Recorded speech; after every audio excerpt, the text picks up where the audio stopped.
¿Cuáles serían los 10 alimentos principales que deberíamos comer dentro de esa dieta? Hay otra cosa muy genial. La cetona principal que usamos una vez que estamos en cetosis es una grasa llamada beta-hidroxibutirato. Oh, wow. Mucha gente lo ha visto como BHB. Está bien. Está hecho de butirato, que se produce cuando la fibra prebiótica es digerida por nuestras bacterias intestinales en posbióticos. Y estos ácidos grasos de cadena corta, como el butirato, son un producto de la digestión de la fibra prebiótica. Una manera realmente fácil de hacer los sustratos de cetonas es consumir una dieta alta en fibra Sí. soluble, consumir espárragos, las verduras de raíz, puerros, cebollas, ajo, las verduras de la familia de la achicoria, radicchio, frisee, endivia belga. Anoche comí una gran ensalada de radicchio. Entonces, esos en realidad son los precursores de lo que estamos buscando. ¿Alguna vez has oído hablar del vinagre de sidra de manzana? Por supuesto. Sí. No me gusta, ¿Alguna pero... vez quisiste saber cómo funciona el vinagre de sidra de manzana? Dime. Resulta que sí. La gente jura por el vinagre de sidra de Sí, manzana. es un ácido graso de cadena corta llamado ácido acético o acetato. Y resulta que es un pilar para hacer una cetona, acetoacetato. Pero más importante, tanto el butirato como el ácido acético son desacopladores mitocondriales por derecho propio.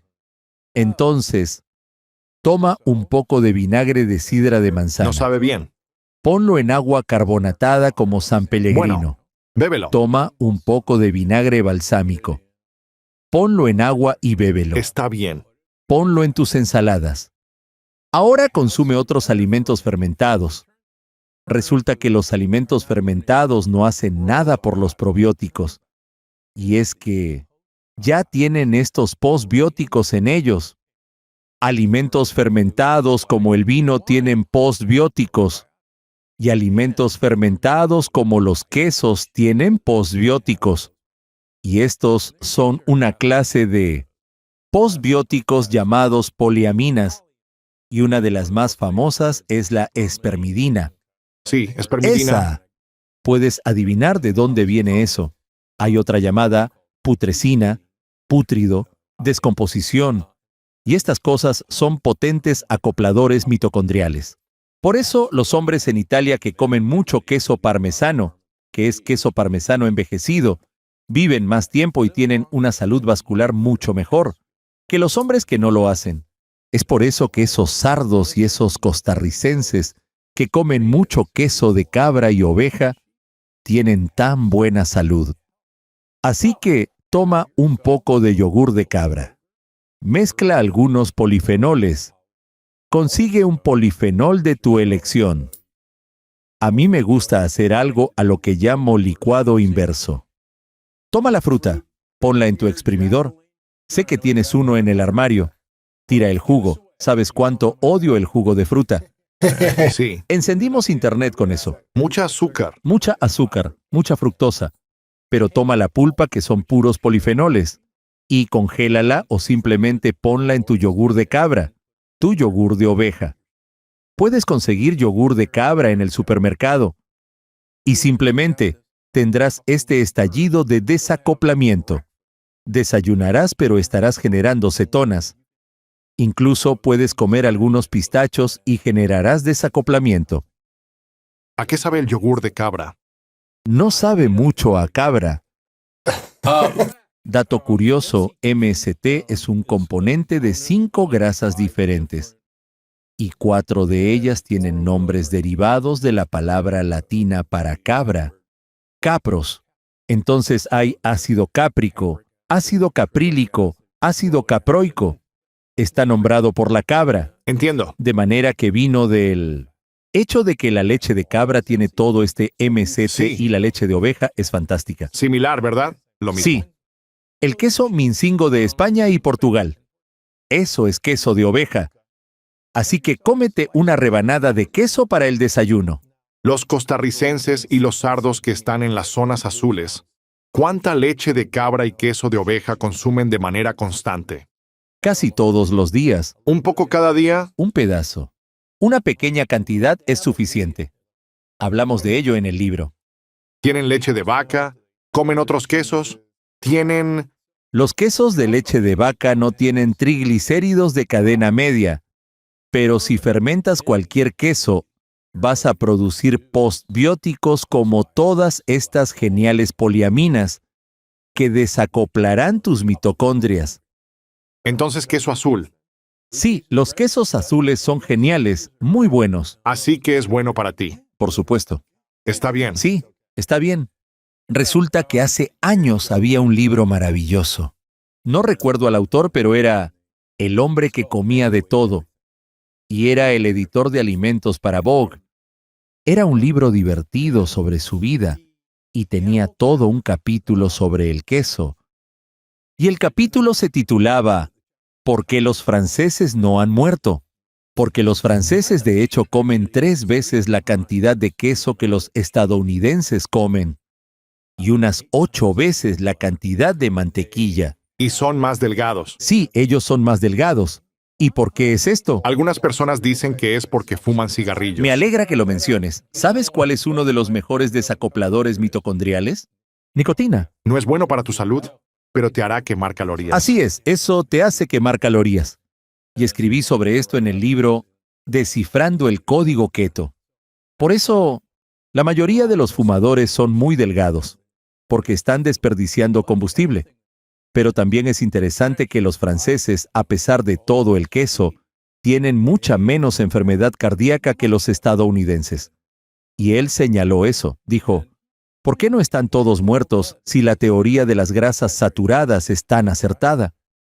Y luego, tuve a un médico británico llamado Tim Spector en mi podcast, quien argumenta que si miras a los británicos que comen queso, en realidad tienen mejor salud que los británicos que no comen queso.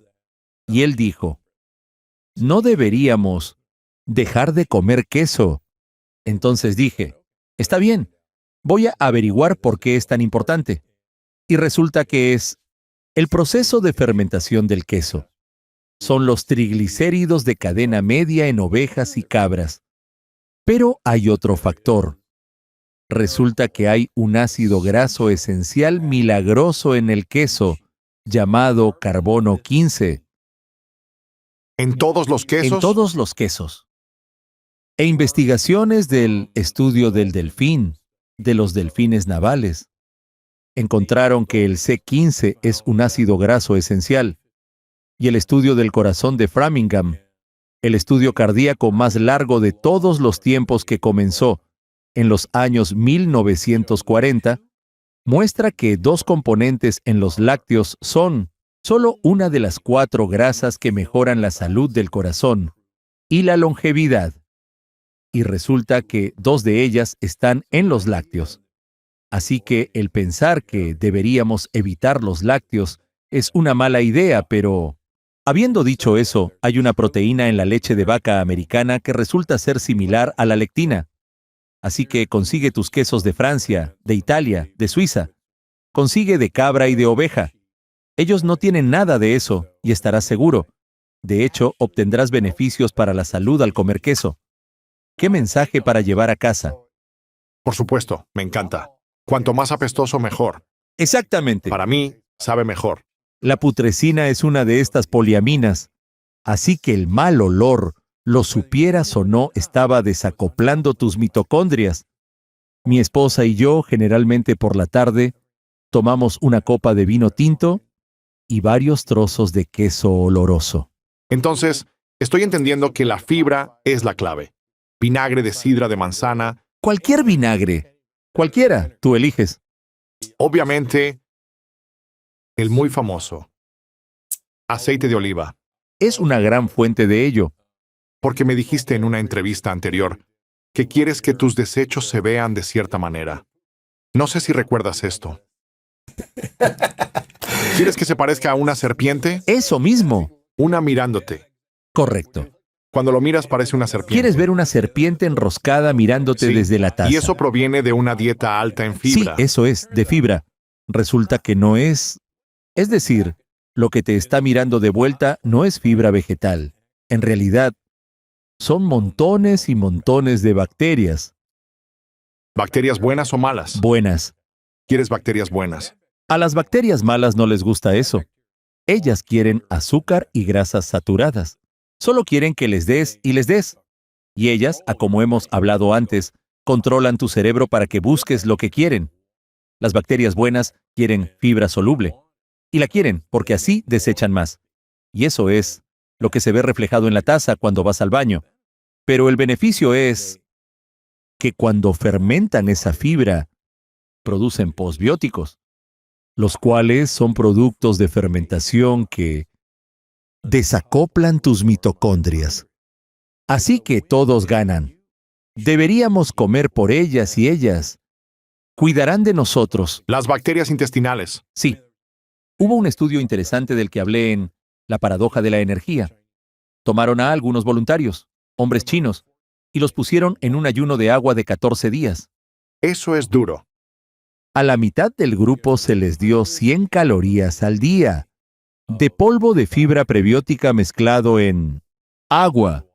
100 calorías. No pudieron digerirlas. No podemos digerir los prebióticos. Solo las bacterias pueden digerirlos. Los chicos a los que se les dio la fibra prebiótica no tenían hambre, a pesar de un ayuno de agua de 14 días.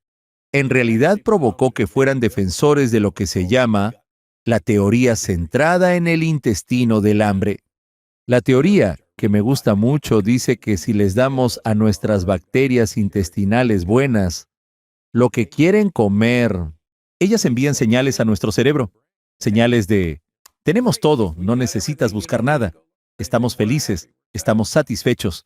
Y sabemos que esto es cierto, porque como hemos hablado antes en tu programa, podemos tomar a personas delgadas y hacerles un enema con material de personas obesas, y se volverán gordas. Wow. Porque estas bacterias literalmente toman control de nuestro cerebro y lo que queremos o lo que ellas quieren. Así que creo que es genial consumir como 100 calorías de prebióticos, fibra prebiótica. Muele algunas semillas de lino, ponlas en tu yogur. Muele cáscaras de psyllium, ponlas en tu yogur. Muele, exprime tu fruta. Pon la pulpa en el yogur, de oveja y cabra. Y te estás desacoplando. Una máquina desacopladora. Serás una máquina de desacoplamiento. Hablando de eso, entonces, existe una teoría del envejecimiento llamada la tasa de vida, que ha sido popular durante casi 100 años.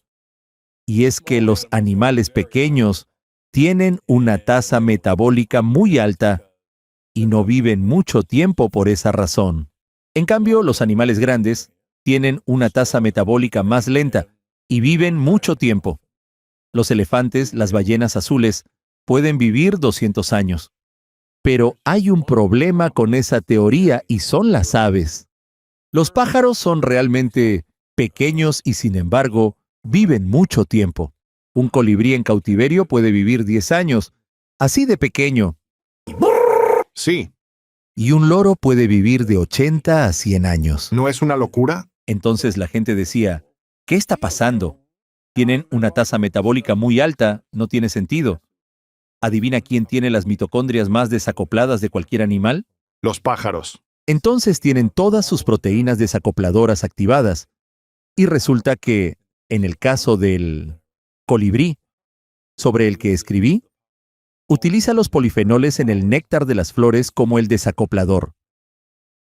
Interesante. Sí, entonces si quieres vivir mucho tiempo, desacopla para sobrevivir y prosperar. He sido doctor de particularmente varias mujeres que pueden señalar literalmente el día y la hora en que comenzaron a tener problemas autoinmunes por el estrés. Empezaron a tener intestino permeable, Entonces ya sea ellas- por la muerte repentina de una madre, Ok. por ejemplo. Divorcio. El divorcio es Sí. un ejemplo bastante claro de Interesante. esto, ¿sí? Todavía estaban comiendo perfectamente según la dieta que debían seguir, pero no sabían por qué tenían esos síntomas si estaban Sí, comiendo estaban bien. comiendo una dieta normal y habían estado bien hasta entonces. Y luego el estrés agravó el intestino permeable. Correcto. Y una vez que a causa del estrés produces esa fuga, entonces, Sucede la fuga. sí, se abren.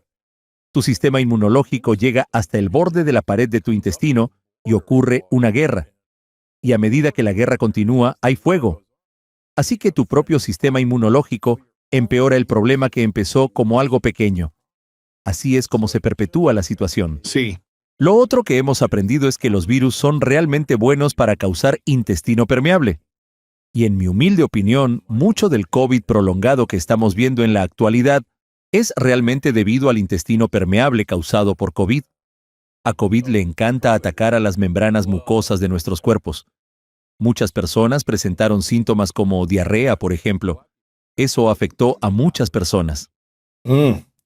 Hablamos de gluten, lectinas, trigo, centeno, cebada, avena, Las verduras solanáceas, las verduras solanáceas. los tomates, los pimientos, las bayas de goji. Se supone que las bayas de goji son saludables. Las bayas de goji son, en realidad, solanáceas. Son plantas americanas. Se les llama el wolfberry. Y fueron llevadas a China en el comercio colombiano y crecieron extremadamente bien. Pero sí, las bayas de goji son solanáceas. Todas estas Y las papas. y papas. Y papas. No es camotes, no ñames Los ni camotes- batatas. los Las camotes batatas están bien. Pero las papas son... Y frijoles, pero los frijoles puedes usarlos para desintoxicar de manera muy fácil con remojo prolongado, cocción prolongada, pero lo más importante, una olla a presión. Y hay 2 marcas de frijoles ahora, no tengo relación con ellas, que son Eden y Jovial, que remojan y cocinan a presión sus frijoles. antes de ingerirse. Las personas piensan que odio los frijoles, pero no, como frijoles siempre y cuando estén cocidos a presión. ¿Qué hay de las papas? ¿Hay forma de comer papas de alguna manera saludable? En realidad, la mayoría de las lectinas de las papas están en la cáscara. Oh, la piel. Exacto, igual con tomates e igual con pimientos. Así que si quitas la piel de los Debes tomates, pelar y quitar las semillas de los tomates y pimientos. entonces puedes comerlos en salsa Sí, o... exactamente. De hecho, en Italia no se puede hacer salsa de tomate sin pelar y despepitar los tomates. Interesante. Nunca abrirás un frasco de pimientos rojos italianos y verás cáscaras y semillas porque ya no están. Nunca abrirás una lata de chiles en Estados Unidos y verás cáscaras y semillas porque las culturas tradicionales siempre han sabido hacer esto. ¿Y cómo lo sabían? Porque sus madres lo dijeron. Los italianos no comieron tomates durante 200 años, después de que Colón los trajera de vuelta, porque sabían que eran malos para ellos. Guau. De hecho, los estadounidenses no empezaron a comer tomates hasta finales del 1800, porque se creía que los tomates eran mortales. ¿De verdad? Y probablemente eran parte de la familia de las solanáceas mortales. He olvidado su apellido. Creo que es el coronel Mitchell, pero no era un coronel. Puso un anuncio en el periódico de Filadelfia diciendo que iba a suicidarse comiendo un almiar de tomates en los escalones del juzgado. Y, pues él procedió a comer muchos tomates y no murió. No le pasó nada. En realidad hablé de eso en Point Paradox, y eso abrió las compuertas para que los estadounidenses comieran tomates libremente. Vieron que estaba bien y comieron de nuevo. Sí, vieron que el hombre no se murió. Todo era un mito. La gente pensaba que si comías eso te iba Creían a que era matar. algo que te iba a enfermar. Y todavía hay muchas personas que sí reaccionan con dolor cuando comen la familia de las solanáceas. Las papas son buenas si están peladas. Sí, No comas la piel. o cocínalas a O presión. cocínalos al vapor y estarán Sí. bien. Genial. ¿Tienes otro en mente? Bueno, Eso es lo cacahuetes principal. y anacardos. Los anacardos son en realidad hiedra venenosa. Son la misma planta que la hiedra venenosa. Y puedes preguntarte por qué alguien querría comer hiedra venenosa. Pues yo tampoco sé la respuesta. Increíble. Va más allá de mi comprensión. Pero saben también. Bueno, estoy de acuerdo contigo. Dios Me mío. encantaban. No he comido un anacardo en no sé cuánto tiempo. ¿Qué ves cuando las personas están comiendo anacardos y se hacen las pruebas de sensibilidad alimentaria y dejan de comerlos? Probablemente hay varios alimentos que están comiendo que les afectan. Los eliminamos todos. Sí. Y algunas restricciones hacen llorar a la gente. Y sabes, tengo un ejecutivo de alto nivel en una de las compañías de redes sociales que desarrolló una devastadora y dolorosa enfermedad autoinmunitaria. Los medicamentos lo estaban enfermando aún más. Lo remitieron a mí e hicimos estas pruebas. Entre otras cosas, era sensible tanto a las claras como a las yemas de huevo. El problema es que este tipo vivía de tortillas. Comía una tortilla todos los días. Le encantaba Saben muy comer bien. eso. No estaba seguro de poder dejarlo. Le dije que iba a poder comerlo nuevamente, pero teníamos que arreglar la fuga de su intestino. Primero debes mejorarlo. Y efectivamente su dolor desapareció. Dejó sus medicamentos y después de unos meses, pudimos arreglar su intestino permeable. Es feliz, pero todavía quiere sus tortillas. 9 meses después, lo volvimos a evaluar. Ahora puede tolerar las claras de huevo, pero todavía no come bien las yemas. Pero ahora es un tipo feliz. Puede comer un omelette de claras. La mejor parte de la historia es que revisamos los datos. 2 días después recibí una llamada de él y me dijo que tenía mucho dolor. Le pregunté qué hizo. Comió una tortilla. Dijo que comió una tortilla de omelette en el desayuno, otra en el almuerzo y otra en la cena, y luego comió otro de postre. Y dijo que sentía mucho dolor. Le pregunté por qué hizo eso. No había comido eso en 9 meses. Debía comerlo de nuevo despacio. Lentamente. Sí. Dijo que lo entendía, que fue tonto y lo sentía. Las bombillas se encendieron esa mañana, pero ahora está comiendo yemas de huevo de nuevo. Así que lo que es realmente genial sobre eso es que puedes reentrenar el sistema inmunológico y puedes curar el intestino permeable para que, luego de dejar esas comidas, puedas volver a comer estos alimentos siempre que tomes Con algunas moderaciones. precauciones. Tenemos esta relación con estos billones de bacterias que están involucrados en nuestro estado de ánimo, en nuestra función inmune, en nuestro punto de inflamación de nuestros cuerpos. Es realmente muy profundo cuando nos humillamos y reconocemos que nuestro proceso de pensamiento diario está altamente influenciado por las bacterias intestinales. Las bacterias que viven dentro de nosotros, que el conjunto de bacterias que vive dentro de nosotros cambian nuestra expresión genética minuto a minuto. Están cambiando nuestro código de vida, están alterando qué partes de nuestros genes se activan y cuáles se desactivan para satisfacer sus necesidades. Y a su vez, crean un entorno para que estemos más sanos o no, dependiendo de cómo las tratemos. Cuando bombardeamos nuestras bacterias intestinales con medicamentos innecesarios, con el consumo de los alimentos que la desestabilizan, no son capaces de hacer su trabajo. Nuestros intestinos se vuelven permeables, aumentamos la inflamación y eso es, como hemos hablado, lo que no queremos hacer. Así que te enviaré un libro que llamamos Brain Maker. Trata sobre el microbioma y el cerebro. Por favor. ¿Qué sería? Esto es fascinante, porque estaba preguntando sobre las cosas que podríamos hacer para prevenir o empezar a revertir el Alzheimer y tú dijiste, bueno, todo se remonta a un parto real y asegurarnos de que tenemos las bacterias adecuadas, supongo, para que el intestino, el cuerpo, el cerebro y el sistema inmunológico estén alineados, así no tenemos estos problemas después. Y tú decías, 30 años antes se puede saber basándose en la circunferencia de la cintura y basándose en los alimentos que estás comiendo y cosas así. Entonces, ¿cuál dirías que son esas? Hablemos de las cosas que se deberían eliminar. Si pudieras eliminar de 3 a 5 cosas para prepararte para la mejor prevención posible, sin haber tenido un trauma y todo eso, pero en el ámbito alimentario. Escribí un artículo sobre esto esta mañana. Una revista nacional que llamó para que escribiera exactamente este artículo, así que me levanté muy temprano para escribirlo y lo envié. Una locura. Pero si entendemos que lo peor para el cerebro es la inflamación crónica, cualquier cosa que podamos hacer para atacar eso va a ayudar. Ahí es donde entra la dieta. Una dieta con niveles más bajos de carbohidratos refinados, cosas para añadir a la dieta como la grasa buena. Sabemos que hay algunas estrellas por ahí que realmente son muy importantes para la salud del cerebro, como el omega 3, DHA, ácido docosahexaenoico, generalmente de aceite de pescado. Aunque hay una forma vegetariana, pero creo que la mayor palanca de la que se puede tirar, siempre que la dieta sea razonable, será el ejercicio aeróbico.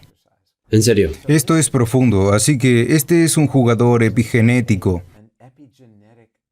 Esto enciende los genes que producen algo llamado BDNF, factor neurotrófico derivado del cerebro, que es fundamental para curar las neuronas dañadas, pero también para nutrirlas. permitiéndoles hacer lo que pueden y deben hacer, pero también estimula lo que se llama sinaptogénesis, donde las células cerebrales se conectan entre sí e incluso permite que el cerebro humano desarrolle nuevas células cerebrales. ¿Quién lo sabía? Cuando haces ejercicio aeróbico. Sí. Así que incluso si tienes, digamos, no la dieta más limpia e ingieres un poco de azúcar aquí y allá, tal vez bebas un poco de vino o un poco de alcohol o lo que sea, estás diciendo que hacer ejercicio aeróbico constante ayudará a defenderse contra todas esas cosas también. Bueno, ¿Podría de ayudar? nuevo, no es que tu invitado de hoy esté diciendo eso. Eso es lo que muestran los estudios. Es profundo. El estudio original es realizado por el Dr. Erickson en la Universidad de Pittsburgh. Y la investigación fascinante observando a dos grupos de individuos, varios cientos en cada grupo. Un grupo recibió un programa de estiramiento y otro recibió un programa de aeróbicos. Ahora no estoy criticando el estiramiento, es decir, es muy importante, pero la parte aeróbica, el aumento del ritmo cardíaco, es lo que parece ser muy importante para aumentar la producción de este BDNF. ¿Cuánto tiempo se eleva el ritmo cardíaco? ¿O cuánto dura el programa? ¿Como 20, 30 minutos? Es o... variable, pero mi recomendación es un mínimo de 20 minutos. ¿Cuál debería ser ese ritmo cardíaco? Depende obviamente de la persona. Suelo decir que 180 menos la edad de un valor aproximado. Ahora bien, eso puede ser demasiado bajo para algunas personas, demasiado alto para otras, pero ahí es donde se usa un wearable y se ve dónde se está cómodo. Yo suelo decir que debes respirar fuerte, pero no tanto como para no poder mantener una conversación con alguien. Quiero decir, estos son una especie de... Un trote duro. Sí, puede Una ser carga caminar, ligera, puede ser una máquina paseo elíptica a en cierto ritmo, bicicleta. quién sabe. Pero una vez que eso sucede después de un periodo de tiempo, entonces este BDNF comienza a producirse. ¿Y qué mostró el estudio que estoy citando? Siguiendo a estas personas durante un año, los que hicieron los ejercicios aeróbicos, en lugar de disminuir el tamaño del centro de memoria de su cerebro llamado hipocampo, más bien aumentó en el transcurso de un año, es decir, esperamos que todo empeore, pero aquí realmente aumentó y la función de la memoria mejoró.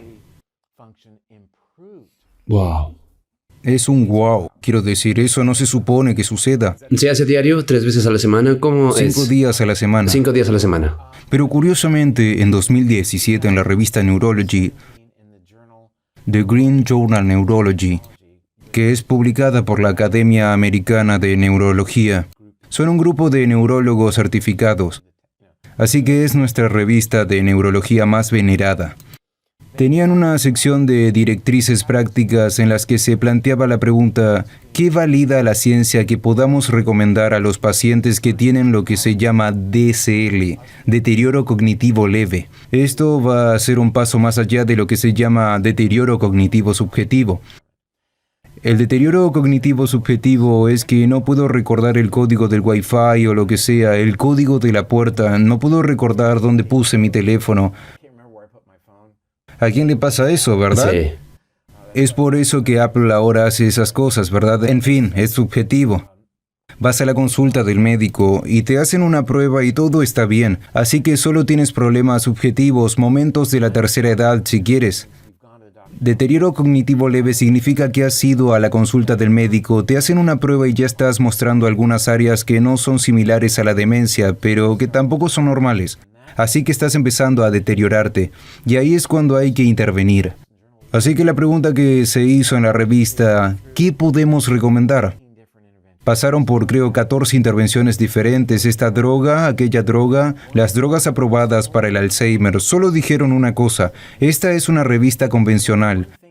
Solo hay una cosa que tiene apoyo científico y que puede recomendarle a su paciente, y es un medicamento llamado ejercicio. Wow. Dijeron que es la única cosa que resiste la prueba de escrutinio que realmente puede ralentizar el deterioro en los pacientes que han presentado deficiencia cognitiva leve. Ahí es donde ese nuevo fármaco, Adulhem, se dirigía a los pacientes con deterioro cognitivo leve y falló. Sin embargo, ¿cuántos neurólogos dirán, tienes que hacer ejercicio? ¿Dónde está el anuncio en la televisión diciendo... Correcto, sí.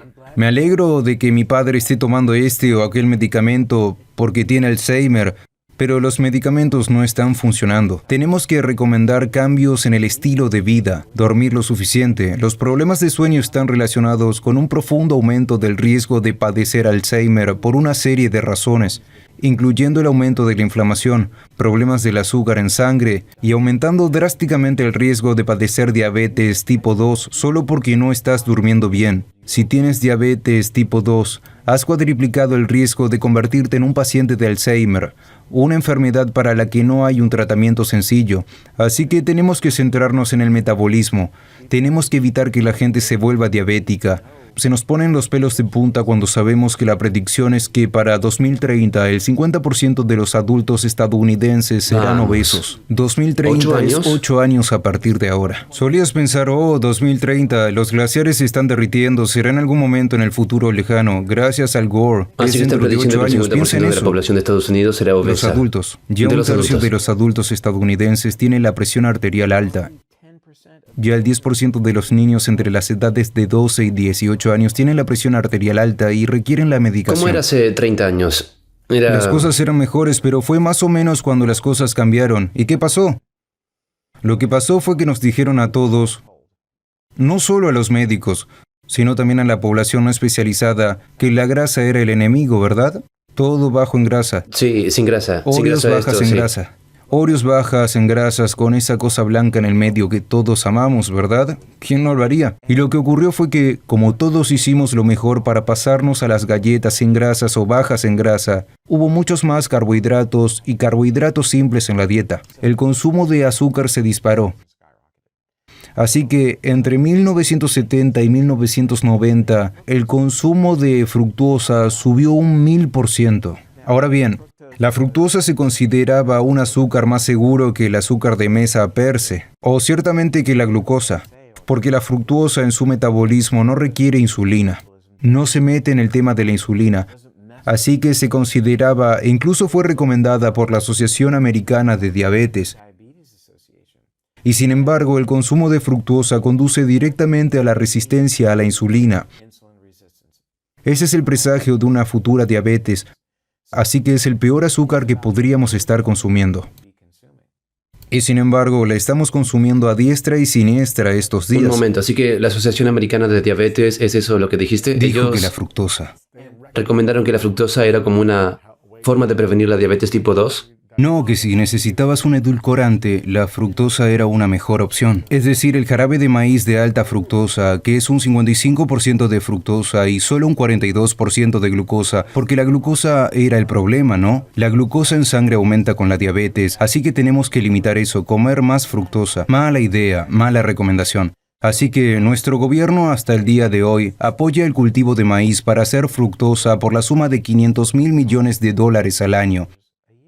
Y nuestras recomendaciones de nutrición del USDA que se publican cada 5 años han conseguido diciendo, acaban de ser publicadas el año pasado, que podemos obtener hasta el 10% de nuestras calorías del azúcar, a pesar de que más del 99% de los científicos que se pronunciaron y dieron información al USDA dijeron que eso es demasiado. Así que escribí junto con otro médico una carta abierta en MedPage al presidente Biden, diciendo, mira, eso no es lo que la ciencia nos dice. Va a costar caro cuidar de esas personas con obesidad, diabetes, hipertensión, dislipidemia y todos los problemas posteriores, la enfermedad arterial coronaria, el Alzheimer, el cáncer y de nuevo, la diabetes tipo 2, que son las consecuencias de estas recomendaciones dietéticas. Tenemos que controlar nuestro consumo de azúcar. A todos nos gustan los dulces y es un buen negocio vender mucho azúcar. De los 2 millones de alimentos que se venden en las tiendas de comestibles de Estados Unidos, cerca del 70% de los alimentos preenvasados, etiquetados o los que llevan un código de barras, tienen edulcorante añadido y en general es jarabe de maíz de alta fructosa. Es súper dulce y es muy barato. ¿Sabe bien? ¿Es barato? Sí, todas estas cosas. Sí, sabe bien y llena menos. ¿Y lo es? Es menos saciante, no lo hace. Lo que significa que si sigues comiendo más y más exactamente, de eso así que para la llenarte. fructosa como un mecanismo de supervivencia para nuestros ancestros, no les dijeron que dejaran de comer. De hecho, jugó esta hormona de la saciedad llamada leptina y bloqueó el funcionamiento de la leptina en el cerebro. Así que comeríamos y luego querríamos comer un poco más y luego seguiríamos Nos comiendo. ayudará a ¿Por qué? almacenar grasa Por para supuesto, y sobrevivir, sobreviviríamos. pero ahora nos hace enfermar. Nos estamos enfermando mucho y lo estamos apoyando. Hay llamados a la acción de algunos de nosotros por ahí. Robert Lustig, Gary Tavis, aquellos de nosotros que realmente reconocen lo que está pasando aquí. El endulzamiento de nuestros alimentos y la percepción de que es natural. ¿Solías comer mucho azúcar cuando crecías? ¿O ya de adulto? Creo que de niño siempre tomábamos refresco. Sí, en el verano. Tomábamos refresco de cerveza negra y sí bebíamos mucho. Esa sería la fuente principal. Y bebíamos mucho zumo de naranja creciendo en Florida, así que eso es lo peor que puedes hacer. Un montón de azúcar. Una carga muy alta de fructosa en tu sistema rápidamente. Así que digo, desde esa perspectiva, sí. Pero no eras mucho de dulces, caramelos, pasteles, galletas y... Yo diría que no más que cualquier otra persona. ¿Todavía lo quiero y lo deseo? Por supuesto. ¿De verdad? Oh, sí. ¿Cómo lo manejas? ¿Comes a veces? ¿Comes por temporadas? ¿Tú...? Definitivamente como algo de fruta.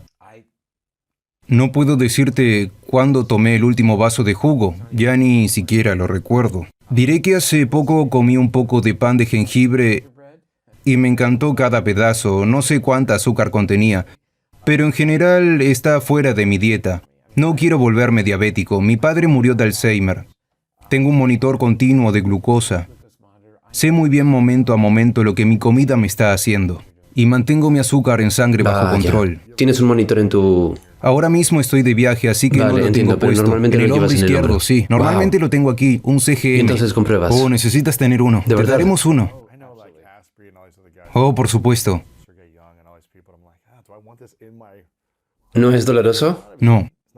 No, no es una aguja en tu cuerpo. Ok, Lo que es... mides se llama líquido intersticial, que está junto en la capa superior de tu piel. Ah, Si vale. te pones el parche no te enteras. ¿No es una cosa voluminosa de plástico o es como un...? No, es un parche pequeñito, pero luego se pone un parche para mantenerlo ahí. De esa manera se puede mojar y te puedes Vaya. bañar. De hecho, creo que ayudé a Sergi para que obtuviera el ¿En serio? suyo. Sí, sí. Bien, genial. Sí, también tuvimos a Sal Grey aquí. Así que lo usas para saber... Bueno, te dice a ti, Luis, específicamente qué te harán los alimentos. Y después tienes que decirme, Oh, hermano. lo vas a publicar, Oh, hombre. pero te convertirás en parte de la tribu que está monitoreando su nivel de azúcar en la sangre. Y has mencionado a gente que probablemente respetas. Sí. Ambos son amigos míos cercanos, los respeto a ambos, y lo que es realmente valioso es que saben lo importante que es esto, así que hay una doctora llamada Cassie Mintz que espero que invites a tu programa. Voy a cenar con ella el sábado por la noche. Ella es la fundadora de una empresa llamada Levels. Vale, sí. He oído hablar de Levels. Level es un software para entender lo que te dice el monitor continuo de glucosa GCM. ¿Qué importancia tiene el CGM? Es tan importante que lo he incluido en el libro nuevo. Hice un capítulo entero. En realidad, Casey Mintz ayudó a crear ese capítulo. Es realmente importante. Y en el futuro puede haber un día en que ese mismo parche te dará otra información como tus niveles de ácido úrico, para que puedas saber cómo los alimentos que estás comiendo afectan al ácido úrico, porque es igualmente valioso. Así que cambiaste tu identidad para decir simplemente que los zumos y ciertos alimentos azucarados están fuera de la mesa. Sí. Ni siquiera estás tentado. Puede que te sientas tentado, pero dices, no hay ninguna posibilidad de que coma esto. Profesional y personalmente he visto lo que el Alzheimer hace y representa una gran amenaza para mí. Quiero decir, tengo antecedentes familiares, así que estoy en mayor riesgo. En general no es un riesgo tan grande como lo hubiera sido si mi madre hubiera tenido Alzheimer. Habría sido un riesgo mucho mayor. Y no soy un portador de uno de los marcadores de Los riesgo genes. llamado alelo ApoE4. Yo no soy portador, pero es un alelo de predisposición no determinante. No quiere decir que si tienes ApoE4 o tienes dos ApoE4 definitivamente lo vas a padecer. El riesgo aumenta drásticamente hasta 12 veces si tienes ambos 4 y 4. Pero de nuevo, en esa situación haces lo posible para trazar tu destino, cambiar tu destino, ya que el alelo ApoE4 funciona en conjunto con otras cosas sobre las que sí tienes control. No tienes control sobre tu legado genético, es un regalo de todos los que vinieron antes.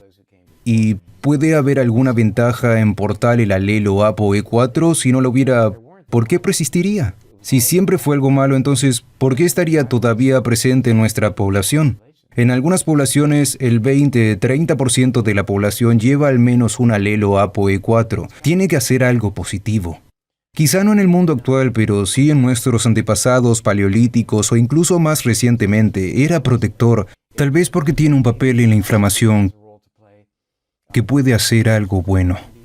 La inflamación puede salvar la vida, pero la inflamación excesiva, La inflamación crónica la no inflamación es... crónica o aguda grave, en COVID hay algo llamado una tormenta. Esta tormenta de citoquinas, donde el cuerpo está básicamente en llamas por estos productos químicos inflamatorios que destruyen el tejido, los pulmones, el corazón, el cerebro. Pero tenemos que considerar una noción de otro término, la llovizna de citoquinas, donde solo hay un ligero aumento de estas citoquinas flotando alrededor de tu cuerpo todo el tiempo. El Gran Cañón no se formó por una enorme inundación de tormenta de citoquinas. Es ese lento río que lo atraviesa durante cientos de miles de años y mira lo que obtienes. Así que tenemos que controlar la inflamación a través de nuestras dietas, a través de la conciencia del rol de nuestras bacterias intestinales, tener en cuenta la permeabilidad intestinal, cómo la falta de sueño aumenta la inflamación. Todas estas cosas. No quiero que esto suene demasiado convincente, ¿está bien? Quiero decir, has hablado con personas realmente maravillosas cuyo enfoque ha sido controlar la inflamación, ya sea metiéndose en agua muy fría o haciendo las cosas de las que habla Sergey Yang. Y ciertamente has hablado mucho sobre la dieta y lo importante que es, pero la dieta es más que macro y micronutrientes, es información. Los alimentos que comes están hablando ahora mismo a tu ADN. Cambiando tu expresión genética. Eso es abrumador. Quiero decir, cuando estaba en la escuela de medicina, el ADN estaba encerrado en una caja de cristal y determinaba todo sobre ti. ¿Cómo sería tu cuerpo? ¿A qué serías alérgico? Tu destino estaba allí. Y ahora sabemos que interactuamos con nuestro ADN de forma agresiva, que más del 90% de los genes que codifican la salud y la longevidad están bajo nuestro control en cierta medida, según lo que elijamos hacer. Es decir, en el momento en que quieres darte un maratón de algo y te quedas despierto hasta muy tarde para ver el 12º episodio de Suits o lo que sea y no te levantaste, tenías que levantarte por la mañana y no estás bien. Eso cambia la expresión de los genes, obviamente no para mejor, produce otras cosas, aumenta la producción de cortisol en tu cuerpo, una hormona del estrés que es tóxica para tus neuronas del hipocampo. Aumenta la inflamación disminuyendo tu capacidad de desintoxicar mucho de lo que nos rodea. Y sin embargo, tenemos los datos. Podemos usar nuestra corteza prefrontal para decir, tal vez esto no fue una buena idea, y nadie es perfecto. Quiero decir, nadie puede ser perfecto porque nadie entiende completamente el programa exacto para ellos a través de lo que se llama medicina personalizada. ¿Qué sería lo correcto para ti, para mí? Lo que es correcto para mí a mi edad es mi tipo de cuerpo basado en mis experiencias anteriores. Va a ser claramente diferente de lo que sería mejor para ti. Dicho esto, existen las líneas generales que podemos desafiar. Y sé que dentro de 10 años, cuando vuelva a tu podcast, puede que tengamos una historia diferente. Eso es algo bueno. ¿De verdad? Oh, sí. Quiero decir, yo estaba repitiendo como un loro la narrativa baja en grasa hace ¿En serio? 30 años. Oh, sí, ¿Qué crees que cambiará absolutamente. dentro de 10 años basándote en la evidencia histórica, en las tendencias, en la nueva ciencia, en la investigación que está saliendo a la luz? Bueno, creo que lo más emocionante para mí es algo llamado reprogramación genética. Y creo que has mencionado que entrevistaste a David Sinclair. Sí, el doctor Jason Fung y Sinclair y todos los... Sí, de eso se trata su investigación. Es la capacidad que se está desarrollando para revertir las células a un fenotipo más primitivo y menos definido, o cómo lucen, y luego permitirles empezar de nuevo. Y lo está demostrando en roedores a los que ha aplastado el nervio óptico. Y luego utiliza esta técnica de reprogramación genética y recuperan la Eso es una visión. locura. Es una locura. Pero hasta que llegue ese momento, creo que si vemos cómo entendemos este control epigenético que tenemos, cómo podemos aprovecharlo para reducir la inflamación, para aumentar nuestra funcionalidad de desintoxicación, para permitir que las células del cerebro se repliquen y se conecten mejor. Eso es algo de lo que hablamos antes. Este control sobre el BDNF, que he mencionado a través del ejercicio es una investigación epigenética. Estás cambiando el control epigenético sobre ese genoma, esa parte del genoma que regula nuestra producción de esa sustancia química, el factor neurotrófico derivado del cerebro. Pero importante que si el BDNF juega como una hormona trófica en el cerebro, pero también la insulina. Todo el mundo habla de la insulina en términos de, necesitamos la insulina en cantidades adecuadas y funcionalidad para mantener nuestro azúcar en la sangre regulado. No se discute.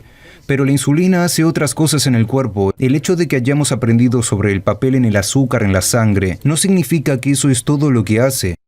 La insulina, como el BDNF, es una hormona trófica para las neuronas del cerebro, así que necesitamos la insulina para hacer su trabajo, para estar allí, y nosotros controlamos cómo nuestros cuerpos y nuestros cerebros pueden interactuar con la insulina en función de nuestras elecciones de estilo de vida.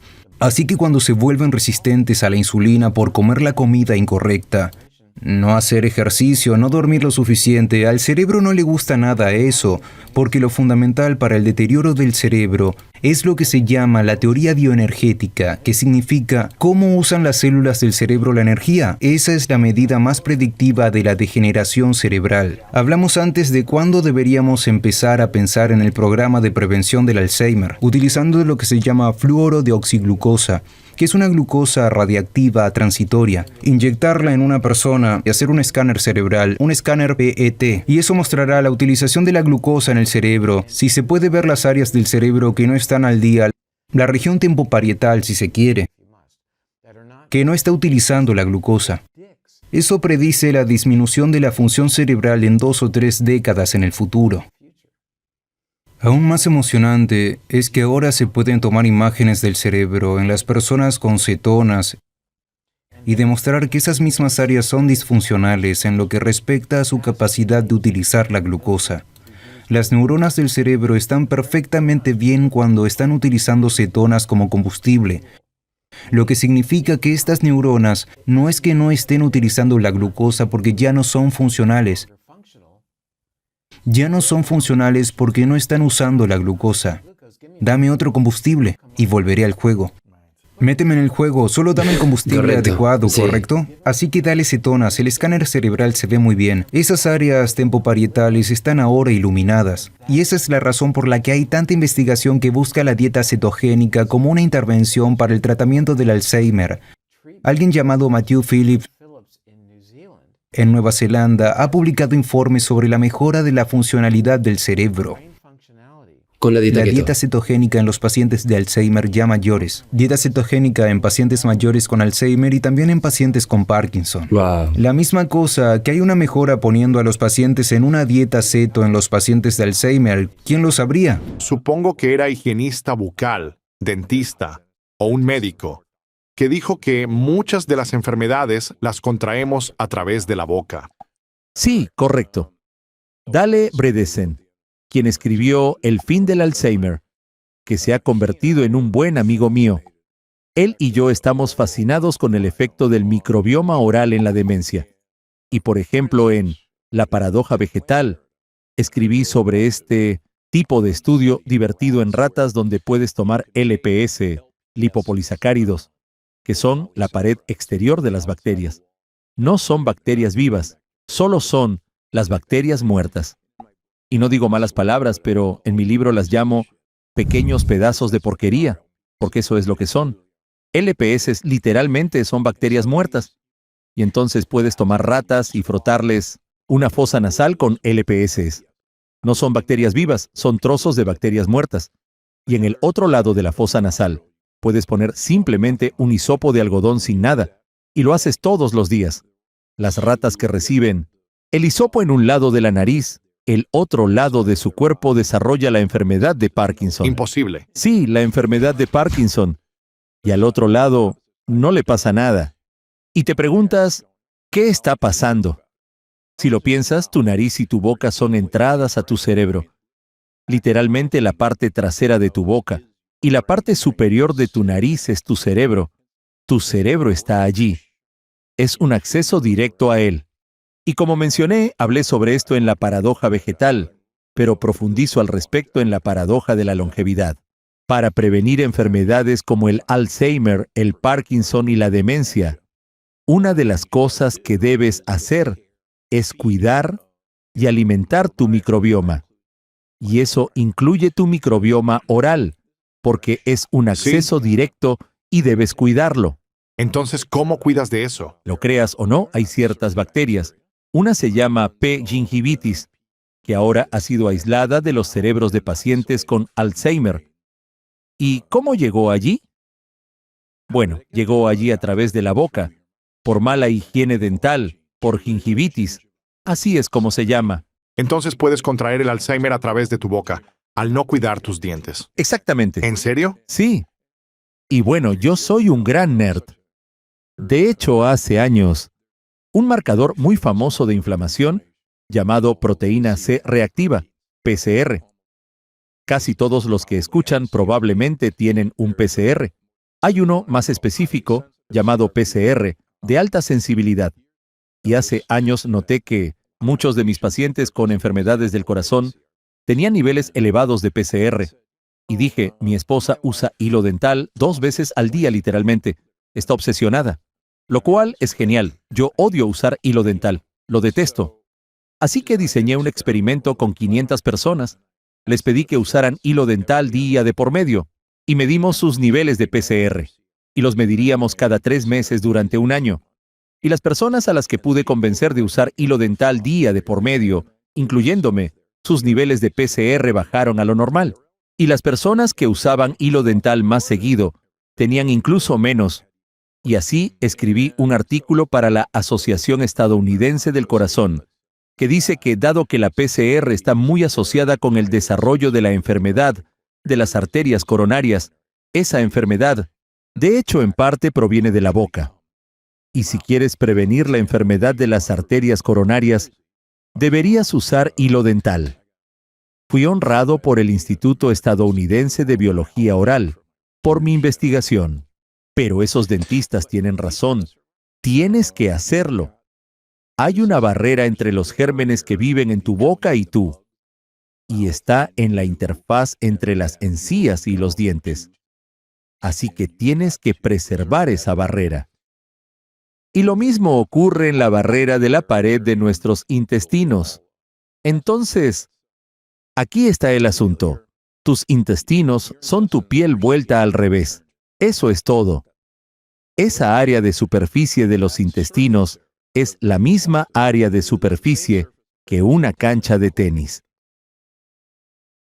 Es grande. Eso es grande. Todos mirando hacia allí. ¿Cómo se ¿Cómo siente? encaja ahí? ¿Cómo lo hicieron? Bueno, podemos hacer esto porque es algo divertido. Me fascinan las plantas. La paradoja de las plantas, y las plantas son en realidad seres inteligentes. De hecho, un nuevo libro ha demostrado que las plantas ven. Entonces, las plantas tienen un sistema de raíces en el suelo del que obtienen su nutrición. Y esas raíces están rodeadas por un microbioma del suelo. Hay hongos y bacterias. Y de hecho, es ese microbioma el que introduce el alimento en la planta. Introduce todos los nutrientes en la planta. Así que nosotros tenemos raíces. Y esta área de superficie, aquellos de ustedes que recuerden la clase de biología de secundaria, tenemos todas estas pequeñas proyecciones llamadas microvellosidades. Imagínalo como una alfombra de felpa.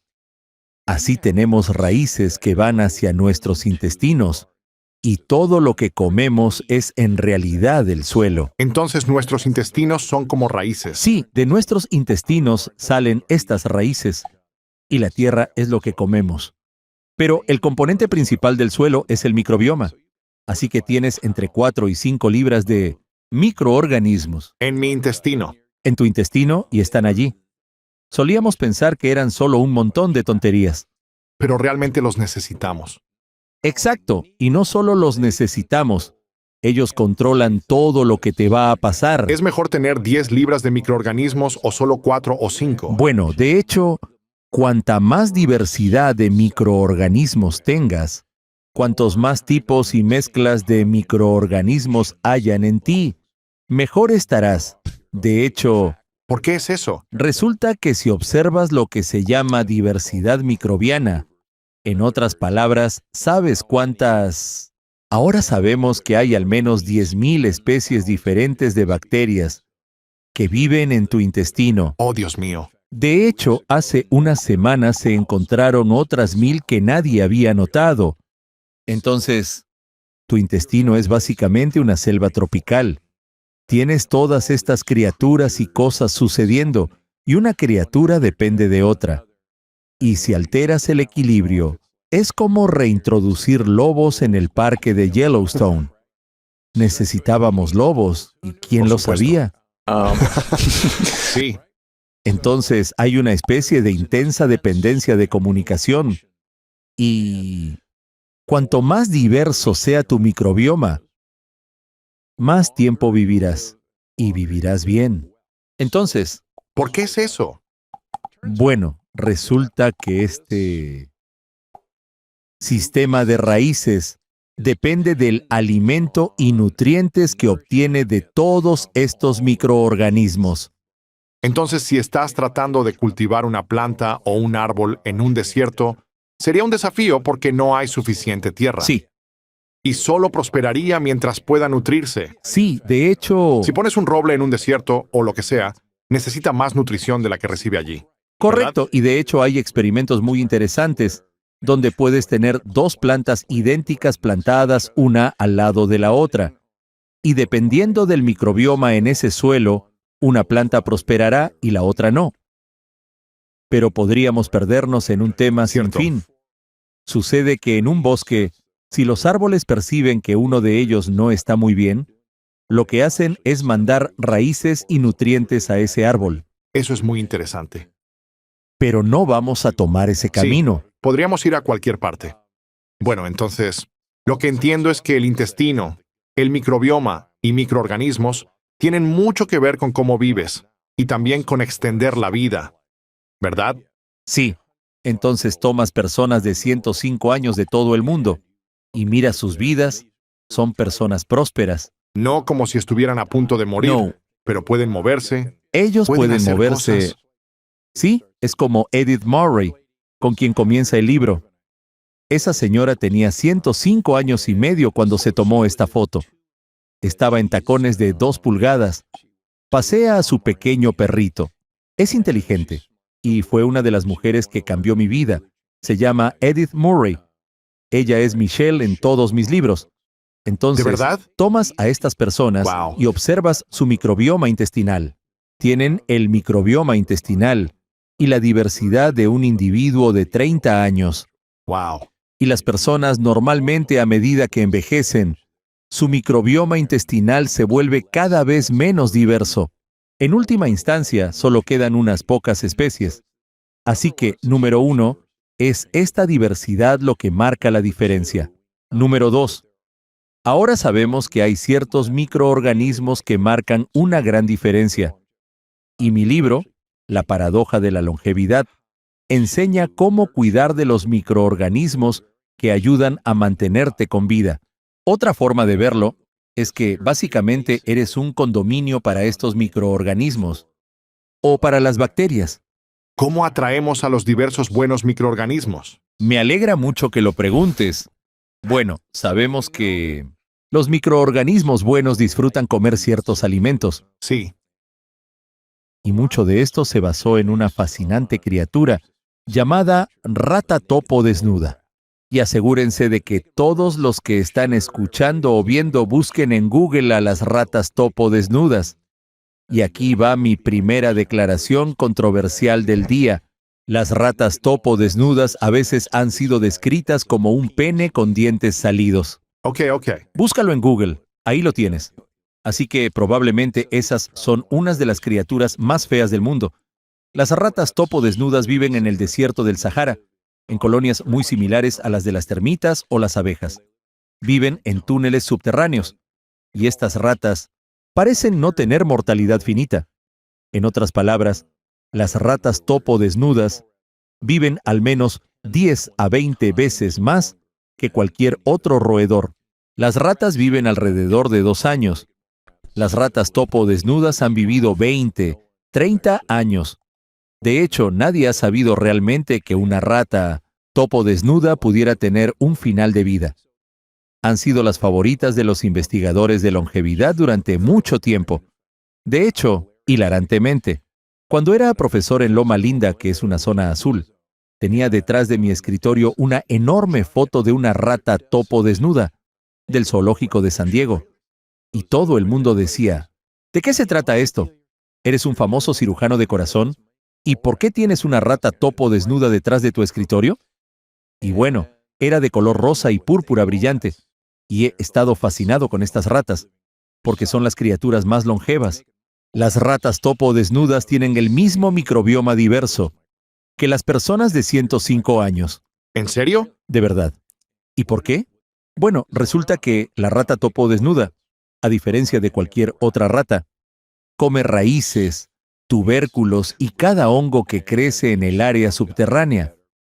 Así que, si piensas que me gustaría que comieras algunas raíces, tubérculos y hongos, tienes toda la razón, porque la evidencia de su impacto positivo es bastante sorprendente. Los microorganismos que prefieren estos alimentos son lo que mantienen a esta rata viviendo tanto tiempo, a diferencia de sus otros primos ratas que comen granos. Y nosotros podemos asegurarnos de hablar de eso pronto. Así que esta es la única rata que come todas estas cosas, y tienen el microbioma de personas de 105 años que están prosperando. De hecho, un estudio publicado la semana pasada en Singapur mostró que los humanos que comen 2 tazas de hongos por semana no contraen la enfermedad de Alzheimer. 2 tazas de cualquier tipo de hongo. Cualquiera. Basta con conseguir algunos champiñones. Los champiñones son los segundos mejores de todos los hongos. En términos de un compuesto que ahora sabemos es el secreto de los hongos. Los hongos porcini, que son el hongo preciado de los italianos, son el número 1 para estos compuestos. Estos compuestos son polifenoles. De hecho, son primos de los polifenoles que están en el té verde. Y lo que sucede con estos compuestos es que, en realidad, son consumidos por bacterias. A las bacterias les encanta comer polifenoles. A falta de otra palabra, expulsan estos compuestos que han sido alterados un poco. Y son esos compuestos los que entran en nuestra circulación. Y uno en particular que ha sido manipulado por bacterias, protege al cerebro de daños, ¿De Alzheimer o demencia? de cualquier cosa así. Así que champiñones. Sí, come tus champiñones. Cada semana. Cada semana. ¿Importa si comes varios tipos de hongos o si comes el mismo todo el tiempo? Realmente no importa. Y de nuevo, el simple y humilde champiñón hará el trabajo para ti. Lo que yo hago es, tomo una mezcla de diferentes tipos de hongos, Lo mezclas. lo mezclo, Naciones Unidas de Hongos. tomo cápsulas de hongos y tengo un producto que son muchos hongos diferentes para exprimir en tu café o en lo que sea. Ahí tienes. Amén. Ahora tengo una pregunta. Para las personas que quieren vivir más tiempo y estar saludables mientras envejecen, sin tener que someterse a cirugías todo el tiempo. Correcto. Si tuvieras de 3 a 5 minutos como máximo para hablar con alguien que dijo, solo quiero vivir más tiempo. Quiero saber los secretos para vivir más tiempo. Tengo que descubrir las claves.